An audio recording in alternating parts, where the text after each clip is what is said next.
బక్రీద్ సందర్భంగా మంత్రి కొండా సురేఖ గారైతే ప్రతి ఒక్క ఈద్గాన్ సందర్శించి కూడా ప్రార్థనలో అయితే పాల్గొనడం జరిగింది. నమస్తే మేడం, బక్రీద్ సందర్భంగా మీరు అన్ని ఈద్గాలు కూడా వెళ్ళి ప్రేయర్ లో పాల్గొనడం జరిగింది. సో ఎట్లా అనిపిస్తున్నది వాళ్ళతో పాటు మీరు ప్రార్థనలో పాల్గొనడం? మనది భారతదేశం అంటేనే అది గంగా జమునా తహజీబ్. ముఖ్యంగా మన హైదరాబాద్ కానీ మన తెలంగాణ కానీ అన్ని కులాలు మతాలు కలిసి ఏ పండుగ జరిగినా కూడా అందరూ కలిసి జరుపుకుంటారు. అదే పద్ధతిలో వరంగల్ కూడా మేము మైనారిటీ హిందువులం అందరం కూడా ఏ పండుగ అయినా కూడా కలిసి సెలబ్రేట్ చేసుకుంటాం. ముఖ్యంగా మైనారిటీస్ చేసుకునే ప్రతి పండుగకు కూడా మా హిందువులం అందరం కూడా అటెండ్ అయ్యి వాళ్ళ దువాలో మేము పాల్గొని వాళ్ళ ఆశీర్వాదం మేము తీసుకోవడం జరుగుతుంది. ఎందుకనంటే వాళ్ళు సొసైటీ కోసం ప్రార్థన చేస్తారు.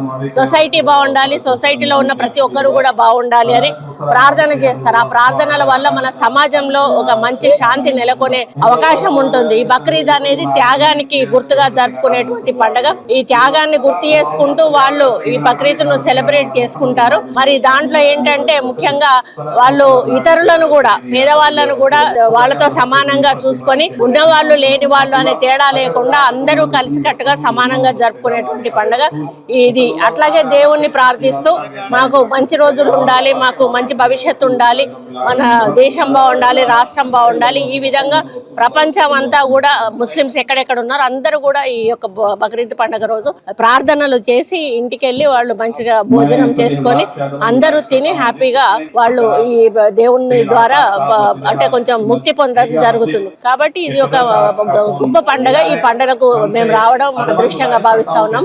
ముస్లిం సోదరులందరికీ కూడా మళ్ళీ ఒకసారి బక్రీద్ శుభాకాంక్ష. బక్రీద్ సందర్భంగా రాష్ట్ర ప్రభుత్వం నుంచి మీరు ముస్లింలకి ఎలాంటి ఏర్పాట్లు చేశారు, ఏం నిధులు కేటాయించారు? అంటే మేము ఎక్కడెక్కడ చేస్తామమ్మా. రంజాన్ కు మాత్రం రాష్ట్రం చేస్తుంది.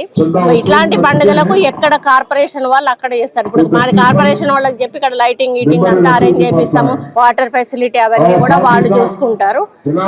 మామూలుగా రంజాన్ అప్పుడు రాష్ట్రం చేస్తుంది, కానీ ఇక్కడ మేము అన్ని కూడా ఏర్పాట్లు ఎక్కడక్కడ చేపించడం. మనం ఇప్పుడు మైనారిటీలకి సంబంధించి మీరు ఇంకేమన్నా తీసుకురాబోతున్నారా స్క్రీన్? ఇప్పటికే మేము అన్ని ఈద్గాలకు కూడా డబ్బులు ఇచ్చామమ్మా, అన్ని మసీదులకు డబ్బులు ఇచ్చాము.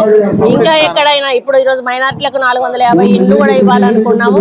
ఇంకా ఎక్కడైనా నిధులు అవసరం ఉన్నా కూడా 100% మేము వాళ్ళకి ఇవ్వడానికి సిద్ధంగా. ఈ బక్రీద్ సందర్భంగా చివరిగా మైనారిటీ ప్రజలకు ముఖ్యంగా మీరు ఏం చెప్పాలనుకుంటున్నారు? అంటే అందరూ సమానము అనేటువంటి ఆలోచనతో ఉండే వాళ్ళకి మేము చెప్పాల్సిన అవసరం లేదు.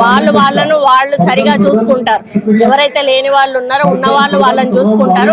అదే సంస్కృతి కొనసాగాలి అని చెప్పి నేను కోరుకుంటా ఉన్నాను. మాకు శాలువాలు కప్పడం కాదు, మాకు కప్పే శాలువా విలువ ఒక 250 రూపాయలు ఉంటుంది. ఆ 250 రూపాయలు ఎవరైనా ఒక మనిషికి ఇస్తే ఆ ఇంట్లో కుటుంబం ఆ రోజు కడుపు నిండా భోజనం చేస్తుంది. అందుకని శాలువాలు కప్పడం మానేయాలి, బొకేలు తేవడం మానేయాలని నేను పదే రిక్వెస్ట్ చేసినా కూడా మా లీడర్లు వినడం లేదు. ఈ బక్రీద్ సందర్భంగానన్నా వాళ్ళు ఒక ప్రతిజ్ఞ చేసి ఇక నుంచి శాలువాలు తీసుకురాకపోతే బాగుంటుంది అనేది నా ఆలోచన. Thank you so much. So ప్రస్తుతం మనతో పాటు Konda Murali sir the dynamic leader ఉన్నారు, వారితో కూడా మాట్లాడదాం. సార్ నమస్తే సార్, ఎలా ఉంది సార్ మీరు కూడా ముస్లింలు అందరితో పాటు మీరు పండుగ జరుపుకోవడం ఎలా ఉంది? ఈ రోజు నిజంగా కూడా మన ముస్లిం సోదరులు వరంగల్ వాళ్ళు అందరూ కూడా ఐక్యంగా ఉంటారు. ఒకటి నుంచి మాయంబడే కలిసి ఉంటారు. వాళ్ళు మరి ప్రతిసారి ఇక్కడ తారతమ్యం హిందూ ముస్లిం అని కాకుండా ఐక్యంగా ఉంటారు. వాళ్ళకు మరి ఇప్పుడు 400 ఇండ్లు ఒకటే దిక్కు కేటాయించడం జరుగుతుంది. అలాగే మనం అంతకుముందు ఆఖరి సఫారీ 2 ఇచ్చినాం. ఎవరైనా చనిపోతే ఫ్రీగా ఇచ్చినాం. వాళ్ళే మా డీజిల్ ఉంటుంది, మా డ్రైవర్ ఉంటారు, వాళ్ళకు పంపడం జరుగుతుంది. ఇప్పుడు ఏదైతే మనకు అక్కడ షాదీఖానా ఉన్నదో అది ఆగిపోయింది, దాన్ని కూడా చేస్తామని తెలియజేస్తాం. సార్ మీరు ఈ గెటప్ లో అదిరిపోయారు సార్, ఎట్లా అనిపిస్తుంది? అంతా కూడా మిమ్మల్ని సేమ్ వాళ్ళలో కలిసిపోయేలాగా మిమ్మల్ని తయారు చేశారు. నేను ఒకటే మాట చెప్తున్నా, నేను అందరితో ఉంటా, కలిసిపోవడం అనేది లేదు. వాళ్ళే నా ఎంబడి ఉంటారు కాబట్టి వాళ్ళు నా సోదరులు కాబట్టి ఈ రోజు వాళ్ళ లెక్కనే ఉండాలని వచ్చిన. చివరిగా ముస్లిం సోదరులకు మీరు ఏం చెప్పాలనుకుంటున్నారు? ఈ రోజు ముస్లింలు అందరూ ఏం చెప్పుడు ఏంటి, వాళ్ళందరూ కూడా ఐక్యంగా ఉంటున్నారు, మాయంబడి ఉంటున్నారు. వాళ్ళకు కంపల్సరీగా ప్రతి దాంట్లో కూడా మేము సాయం చేస్తామని తెలియజేస్తాం. Thank you so much. చూసారు కదా, ఇది ఇలా పాల్గొనడం ఎంతో సంతోషంగా ఉంది అంటూ కూడా ఇద్దరు కొండమురళి గారు మరియు కొండా సురేఖ గారు అయితే మనతో పాటు అయితే చెప్పడం జరుగుతుంది. అంతేకాకుండా ముస్లింలందరికీ కూడా ఈద్గాలో ఫెసిలిటీస్ అన్ని కూడా మేము బక్రీద్ సందర్భంగా ఏర్పాటు చేసాం అంటూ కూడా మనతో పాటు అయితే చెప్పడం జరుగుతుంది. కెమెరా పర్సన్ సంజయ్తో సంతోషి, NSN న్యూస్ వరంగల్.